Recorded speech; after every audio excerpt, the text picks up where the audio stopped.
So a friend of mine asked me if I could turn her travel memories into something she could keep forever. So I came up with something that reflects each one of those memories together. I always like to do a mock-up first on my computer. I'm a very visual person, so this gives me the chance to play with different patterns and colors before making a final decision. Once she approved my design, I put some primer, I drew my guidelines, sort out all my crystals and all the stuff she gave me. She gave me volcanic sand and rocks from Iceland, more sand from Ireland and Belize, and some other rocks and seashells from other countries. I chose to work with blue as my main color because it's her favorite color, so I play with different shades of blue to make the art piece look more organic and not too flat. I decided to put the black sand from Iceland in the middle, not because Iceland is a small island, but because it was going to be the only black spot on my panel, and I didn't want it to look uneven. Then I added more blue, of course. I painted some of the shells pearl white to make all the orangey colors look more even and clean, and I covered all that area with some pearl white shades of resin. I added the Ireland sand next to it because it just made sense in my mind. Then I did some gold details. She actually requested a lot of gold because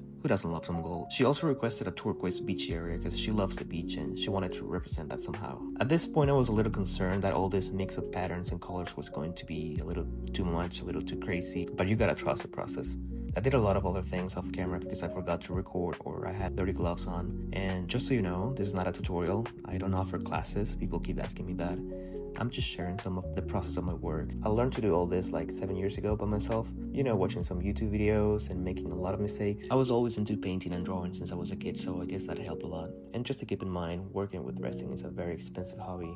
You can fuck it up so easily and it's a pain in the ass, but I love the results. I don't recommend this to people with kids, pets, or big families because any small particle of dust or hair can ruin all your work. I think this project took me like 1 week to finish, and that was fast to me because she was moving overseas and I had a deadline. So yeah.